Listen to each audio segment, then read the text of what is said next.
Selamat sore, selamat bertemu kembali dengan saya, Joko Triharyanto, dalam mata kuliah Kebutuhan Dasar Manusia dengan tema kebutuhan aktivitas. Jadi di sini nanti kita akan membahas tentang mobilisasi dan imobilisasi. Baik, saudara-saudara, akan saya bagikan linknya, akan saya share.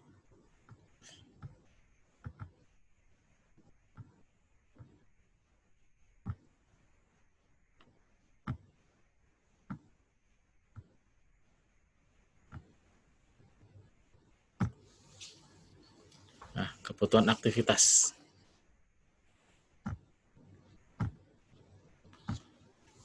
Pengertian dari aktivitas atau mobilitas adalah kemampuan individu untuk bergerak secara bebas, mudah, teratur, dengan tujuan memenuhi kebutuhan aktivitas guna mempertahankan kesehatannya. Lanjut. Nah, jenis-jenis mobilitas ada mobilitas penuh, di mana individu secara bebas bisa bergerak tanpa halangan suatu apapun. Di sini saraf-saraf motorik maupun sensorik dapat mengontrol seluruh area yang ada pada tubuh kita.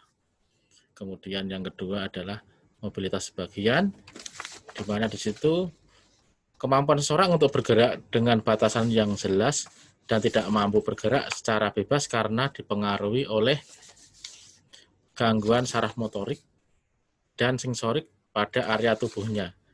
Mobilitas sebagian ini dibagi menjadi dua, yaitu mobilitas secara temporer, di mana ada keterbatasan gerak tetapi hanya temporer. Jadi di sini disebabkan oleh karena adanya trauma yang reversibel pada sistem muskuloskeletal dengan contohnya mungkin hanya seperti dislokasi, kemungkinan juga adanya patah tulang, seperti itu, sehingga pada waktu yang tertentu maka kondisi tersebut akan segera pulih, ya, akan segera pulih. Sehingga di sini kita bisa bergerak kembali, ya. Pasien bisa bergerak kembali, jadi hanya sementara. Kemudian yang kedua adalah mobilitas bagian yang permanen, di mana di sini individu mengalami gangguan atau mengalami kecacatan secara permanen, jadi tetap. Di sini mungkin seperti contohnya adalah hemiplegia, ya, paraplegia, cedera tulang belakang, di mana itu tidak bisa dipulihkan sehingga seumur hidup pasien mengalami gangguan secara permanen.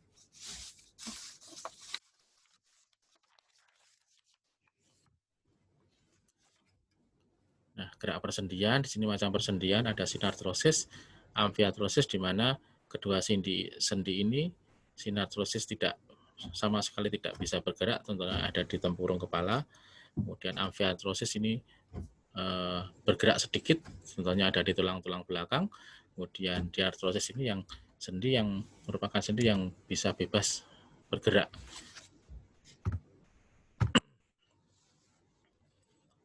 Macam-macam gerak sendi diartrosis. Nah, di sini ada gerakan fleksi, ini menekuk tulang pada tulang yang lain. Kemudian ekstensi, ini gerakan tulang menjauh dari tulang yang lain. Ada abduksi, gerakan menjauhi garis tengah tubuh.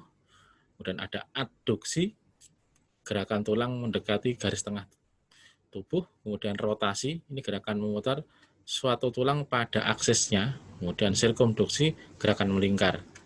Jadi ini sendi diartrosis ini bisa bergerak secara bebas kemana-mana, dan macam-macam pergerakannya adalah seperti ini. Nah, faktor-faktor yang mempengaruhi mobilitas, di mana di situ tingkat energi adalah sangat merupakan faktor yang mempengaruhi mobilitas, di mana ketika orang memiliki energi yang cukup, dia akan bergerak lebih bebas. Ketika orang mempunyai energi yang rendah, maka dia akan cenderung tidak bergerak atau bergeraknya sedikit ya, jadi lemes gitu ya. Kemudian gaya hidup. Gaya hidup sangat mempengaruhi mobilitas, di mana orang dengan gaya hidup yang mungkin kalau kita kasih gambaran orang zaman dulu dengan sekarang mungkin lebih banyak bergerak orang zaman dulu, karena orang zaman dulu lebih suka jalan kaki karena tidak keterbatasan transportasi, sehingga banyak orang melakukan jalan kaki ataupun naik sepeda ontel ya. Kemudian pada zaman-zaman modern orang masing-masing individu mempunyai kendaraan atau transportasi pribadi. Jadi itu juga mempengaruhi pergerakan. Walaupun sekarang mungkin ada peristiwa pandemi, orang balik lagi untuk melakukan aktivitas dengan sepeda ontel, nah itu juga karena gaya hidupnya.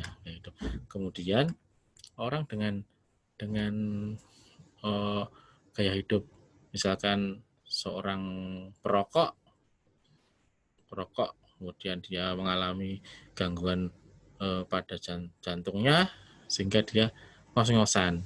Nah, jadi kebugarannya menurun. Jadi kalau naik tangga gitu ngos-ngosan. Jadi cenderung orang membatasi untuk bergerak yang ekstrim gitu.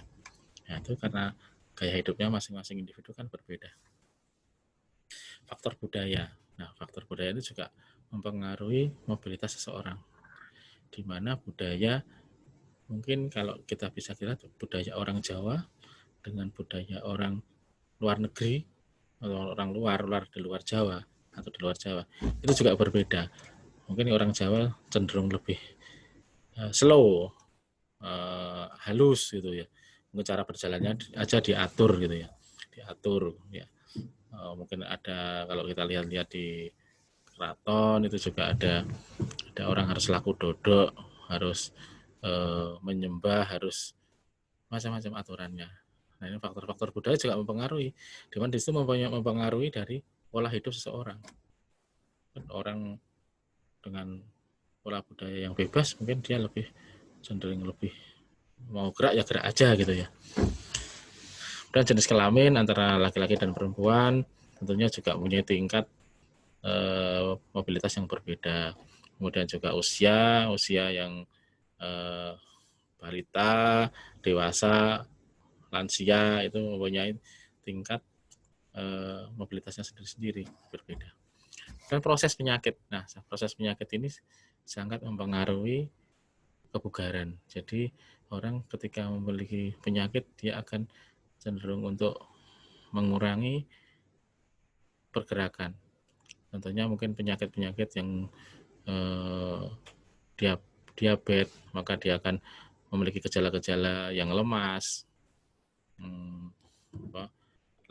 badan lemes, terus kurang tenaga seperti itu. Kemudian orang dengan penyakit-penyakit misalkan asma itu juga cenderung ngos-ngosan, mengurangi pergerakan. Orang dengan penyakit jantung seperti itu. Jadi mereka cenderung memiliki tingkat pergerakan yang terbatas. Misalkan kalau orang yang dengan penyakit contohnya tipes ya, orang tipes kalau dia banyak bergerak maka peristaltiknya juga akan meningkat, maka akan mempengaruhi luka pada ususnya. Jadi dia harus imobilisasi, harus bed rest begitu. Nah, itu adalah faktor-faktor yang mempengaruhi orang untuk mobilisasi. Imobilitas itu adalah gangguan mobilitas.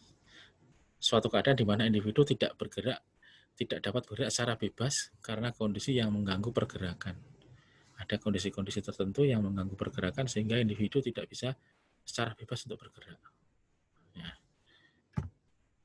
Nah, jenis-jenis imobilitas ini ada imobilitas fisik, jadi di mana ini pembatasan untuk bergerak secara fisik dengan tujuan mencegah terjadinya gangguan komplikasi ya, seperti pada pasien dengan hemiplegia yang tidak mampu mempertahankan tekanan di daerah paralisis sehingga tidak dapat mengubah posisi tubuhnya untuk mengurangi tekanan.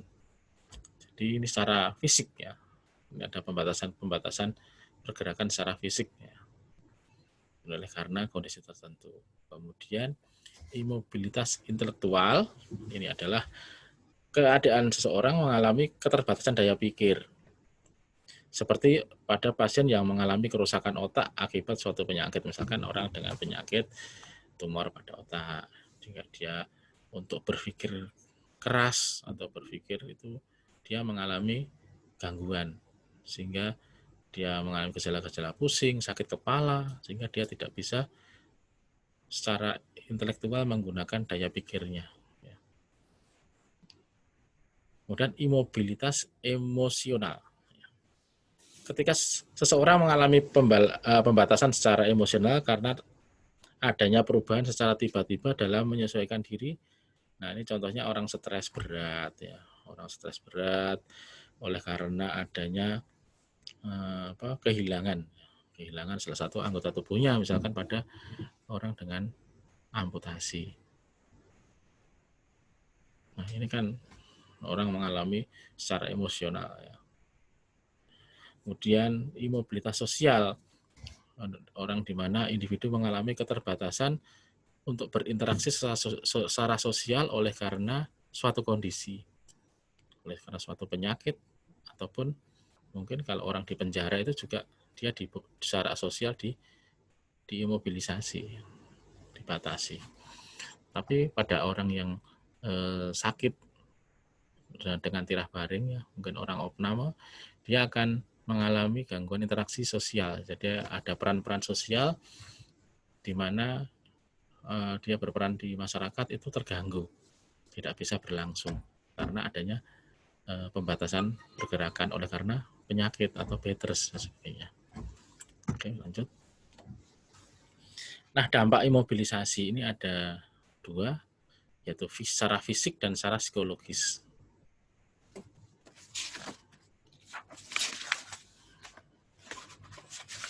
Nah, secara fisik, ini secara psikologis dulu ya. Secara psikologis ini penurunan motivasi belajar. Jadi pada orang yang sakit atau dengan penyakit-penyakit yang terminal ya, penyakit terminal itu penyakit yang sudah tidak ada obatnya gitu ya. Dia akan mengalami penurunan motivasi belajar. Jadi kalau dikasih pengetahuan untuk dia merubah perilakunya supaya dia tetap sehat, itu dia menolak karena merasa apa? Sudah tidak ada gunanya. Wong saya punya penyakit yang kronis begini, sebentar lagi saya mati, untuk apa saya merubah gitu. Dia cenderung untuk menarik diri, tidak mau dibilangi gitu. Secara psikologisnya begitu. Orang yang memiliki gangguan-gangguan yang penyakit-penyakit terminal, dia harus tirah baring lama, itu cenderung susah untuk dibilangi. Karena apa? Ada penurunan motivasi untuk belajar. Karena merasa apa yang dilakukan itu tidak ada gunanya. Nah, yang kedua adalah kemunduran pemecahan masalah. Orang dengan kondisi tirah baring, penyakit kronis seperti ini adalah dia tidak bisa memecahkan suatu masalah. Jadi kalau ada orang yang sakit berat ya jangan dibebani dengan masalah-masalah, yang mikir yang waras saja. Misalkan beban untuk membayar rumah sakit itu ya jangan diajak mikir gitu ya. Nah, karena dia kecenderungannya ada kemunduran untuk pemecahan masalah, dia memikirkan dirinya sendiri aja sudah stres gitu, sudah tidak bisa. Kemudian ada perubahan konsep diri. Jadi konsep diri mungkin bisa Anda buka, konsep diri itu apa saja, termasuk salah satunya adalah harga diri, body image, ideal diri dan sebagainya, itu cenderung menurun ya. Cenderung ada perubahan. Orang yang jadi pesimis, harga dirinya rendah gitu, merasa tidak ada gunanya hidup, seperti itu. Kemudian adanya perubahan perilaku, biasanya orang seperti ini biasanya menarik diri.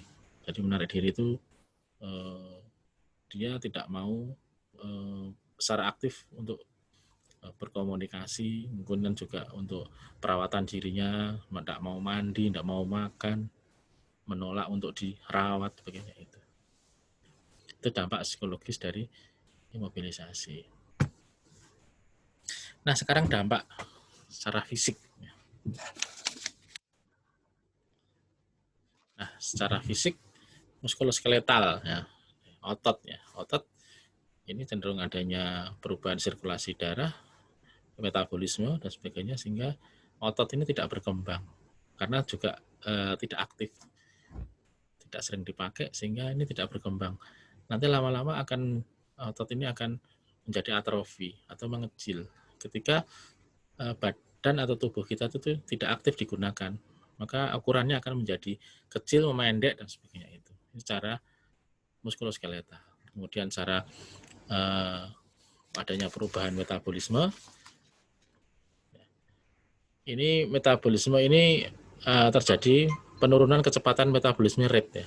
Jadi kecepatan metabolisnya menurun, BMR-nya menurun. Ya. Ini menyebabkan kekurangan energi untuk perbaikan sel-sel tubuh karena metabolisnya menurun, maka untuk perbaikan sel-sel tubuhnya juga akan berkurang atau menurun. Nah, di sini terjadi anabolisme itu proses metabolisme yang membangunnya itu menurun.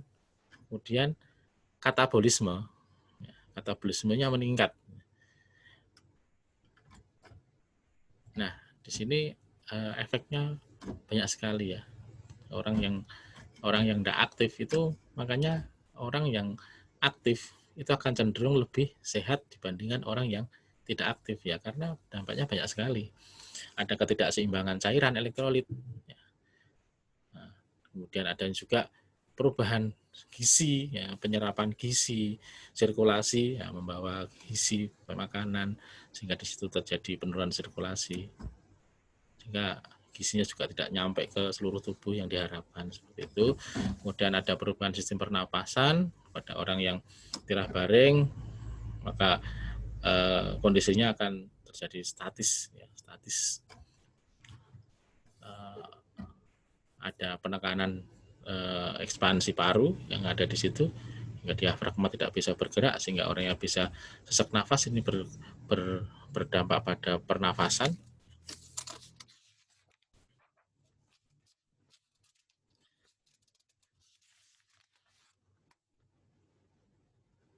Nah, kemudian ada juga gangguan pada fungsi gastrointestinal, ya,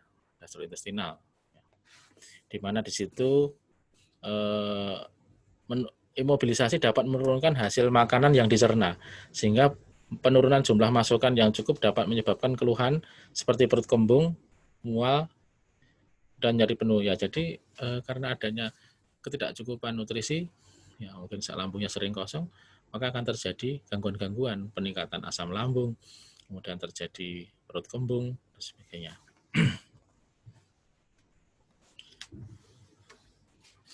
Nah, hingga di sini juga berimbas pada proses eliminasi. Karena gastrointestinal tidak normal, maka proses eliminasinya juga tidak normal. Ya, akan cenderung terjadi konstipasi, jadi susah untuk BAB, karena peristaltiknya juga non-aktif, ya tidak begitu aktif karena kurang gerak. Kemudian juga terjadi perubahan sistem integumen, adanya kemerah-merahan pada kulit yang ditekan, kan kalau kita tirah baring lama akan terjadi penekanan pada tempat-tempat tertentu di mana tulang itu menonjol, sehingga di situ menekan pada kasur atau bednya, sehingga ini menyebabkan gangguan sirkulasi pada kulitnya, sehingga kulitnya di sini kemerah-merahan, kemudian bisa terjadi diokubitus. Nah, yang dikaji, kajiannya meliputi riwayat penyakit sekarang, riwayat penyakit dahulu, nah kemampuan motorik, kemampuan untuk bergerak, kemampuan mobilitas, kemampuan rentang gerak. Jadi rentang gerak sendinya juga dikaji seberapa, apakah ada gangguan.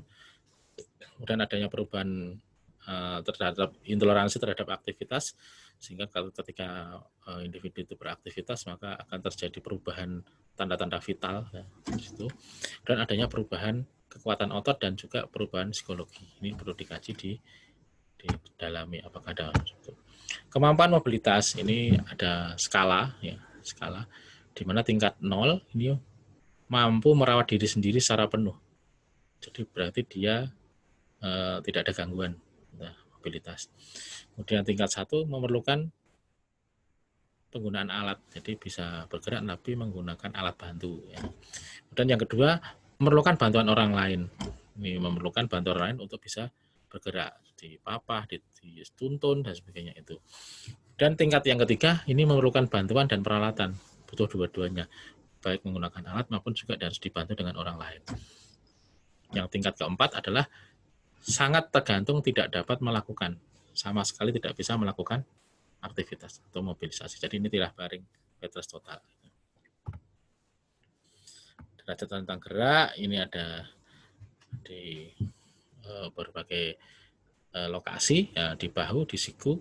Nah, bisa Anda baca nanti di handout saya.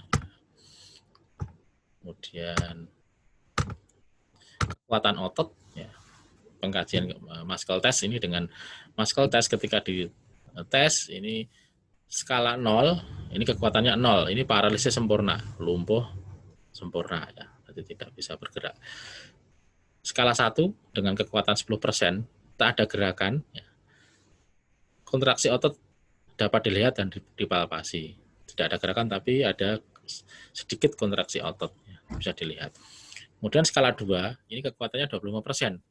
Ini gerakan otot penuh melawan gravitasi dengan topangan. Jadi ini disanggah, tetapi pasien tidak jatuh, ya. Pasien masih bisa melawan gravitasi. Kemudian skala 3, ini kekuatan 50%, gerakan normal melawan gravitasi. Jadi ini dicolke begini, ya, dicolke dia masih bisa bertahan melawan gravitasi. Yang keempat, ini 75%, ini gerakan penuh normal versus tahanan minimal. Jadi hanya ditahan secara minimal. Kalau ditekan secara kuat, dia akan jatuh. Kemudian yang 5, 100% kekuatan normal, gerakan penuh, tahanan penuh. Ya, ini bisa kuat secara sempurna. Jadi bisa untuk engkol gitu ya. Itu kekuatan otot 100%. Nah, pada orang yang terjadi penyakit, biasanya dia ya 50% lah ya. Lemes gitu ya. Ini masalah yang terjadi, ada gangguan mobilitas fisik, ada penurunan curah jantung, ada resiko cedera dan sebagainya, ini sampai di gangguan konsep diri ya, dan psikologis. Nah, ini implementasinya. Nah, ini penata laksanaannya ya. Meningkatkan kekuatan otot, ketahanan otot dan fleksibilitas sendi ini dengan pengatur posisi pada postur tubuh yang benar. Jadi ini tidurnya diatur pada postur tubuh yang benar. Jadi tidak kalau orang yang tidur dalam posisi tubuh yang benar kan akibatnya kan banyak sekali ya, ada mungkin tengengan atau menyebabkan nanti nyeri gitu. Nah, ini dilakukan ambulasi dini. Jadi orang semakin dilatih untuk bergerak. Tapi ya ini sebenarnya menurut indikasi ataupun kontraindikasi ya. Kalau pasien dengan harus bed rest total memang dihindari. Tapi ini untuk penyakit yang tirah baring yang lama gitu, yang sudah kronis lama gitu, yang tidak ada kontraindikasi, ini memang sebaiknya dilakukan ambulasi dini. Jadi secara dini itu dilakukan latihan untuk bergerak-gerak. Melatih ya, ini melatih duduk. Jadi duduk di tepi tempat tidur. Nah, ketika pasien dilatih duduk, kemudian dicek tanda-tanda vitalnya. Kalau sudah normal, tidak ada masalah, kemudian dilanjutkan untuk turun dari tempat tidur. Kemudian berdiri di samping tempat tidur. Jadi latihannya mulai dari bangun dulu. Jadi tidak langsung orang ujuk-ujuk nggak bertunduk langsung jalan. Kalau langsung jalan dia akan kelioran kemudian jatuh. Ya, ini ya seperti ini, dilakukan baring kanan kiri, udah ditolong ya, untuk bisa ambulasi secara dini. Kemudian melakukan aktivitas sehari-hari secara mandiri ya. Setelah pulih sudah bisa beraktivitas, kemudian dia melakukan aktivitas sehari-hari secara mandiri. Mungkin dia harus ke kamar mandi sendiri, kencing sendiri, BAB sendiri, kan begitu. Mandi sendiri kan, makan sendiri ya. Semuanya dilakukan secara mandiri. Kalau sudah pulih, ini tahap pemulihan. Kemudian melakukan latihan isotonik, isometrik ya. Ini kalau sudah sehat ya, kalau sudah sehat secara penuh bisa melakukan latihan-latihan angkat beban dari ringan ke berat. Kemudian juga melakukan gerakan-gerakan range of motion, gerakan sendi secara aktif latihan, digerak-gerakkan. Jadi kemudian juga ROM pasif maupun aktif. Jadi kalau untuk orang yang sangat lemah, mungkin dia hanya bisa setelah sekian lama beristirahat baring, dia lemes, tidak bisa melakukan sendiri, maka dilakukan ROM, range of motion secara pasif, jadi dibantu oleh terapis. Kalau dia sudah sehat seperti tadi, bisa dilakukan secara aktif.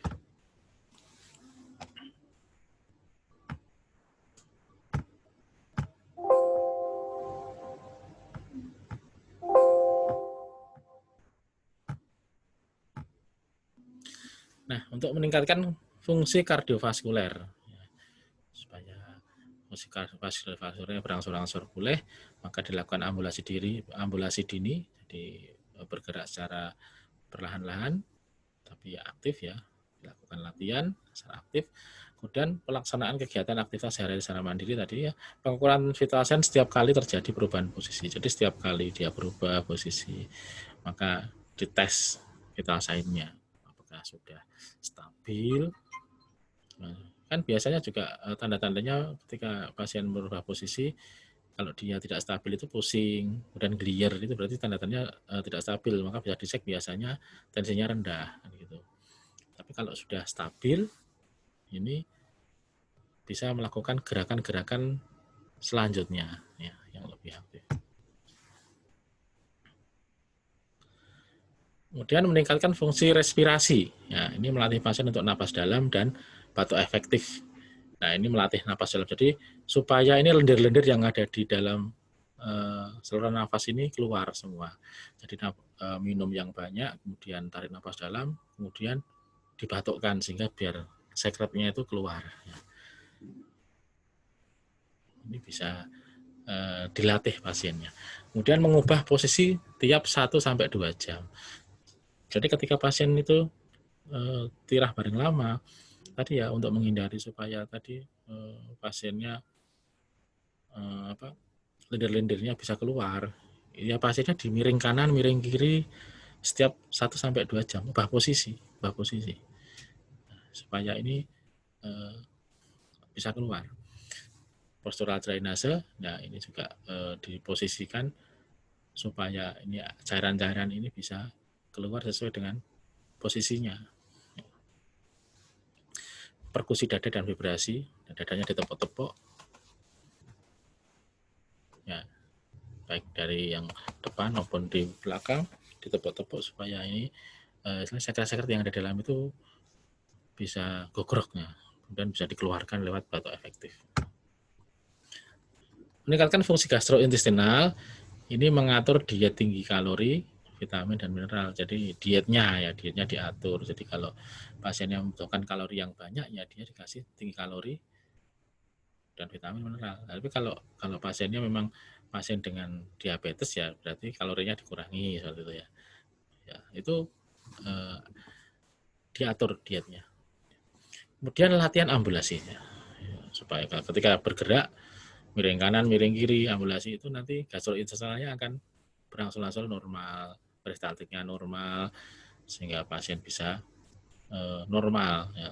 Fesesnya nanti juga yang keluar itu normal, tidak keras. Ya.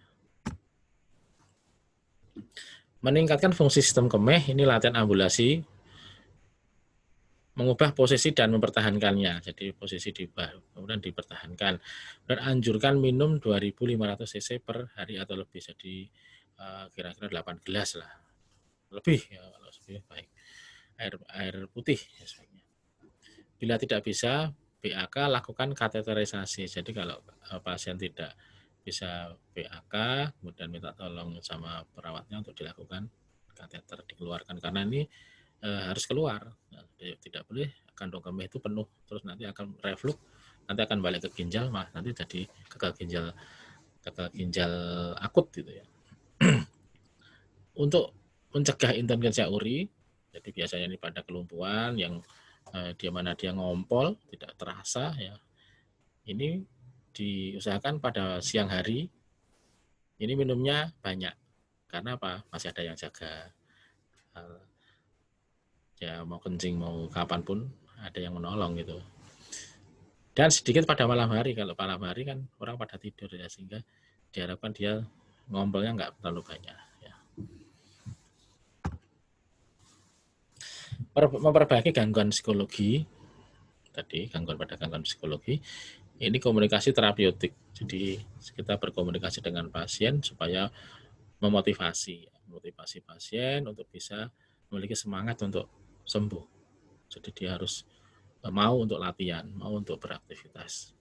Membantu pasien untuk mengekspresikan kecemasannya. Jadi kita harus menjadi pendengar yang baik supaya pasien itu curhat ke kita. Apa yang menjadi permasalahan, apa yang menjadi kecemasannya, apa yang menjadi problem dari dirinya supaya ini bisa membaikkan motivasi. Ya. Kemudian meningkatkan privasi pasien dijaga privasinya, jadi ada hubungan saling percaya. Jadi menjaga kerahasiaan ketika kita dicertani pasien tentang apa yang menjadi problemnya dia, kita tidak ember, kita tidak diceritakan kemana-mana, kita bisa pegang rahasia, sehingga pasien percaya dengan kita, dan pasien mau mencurahkan isi hatinya kepada kita sebagai terapis, sehingga pasiennya lega, secara psikologis dia akan bebannya berkurang.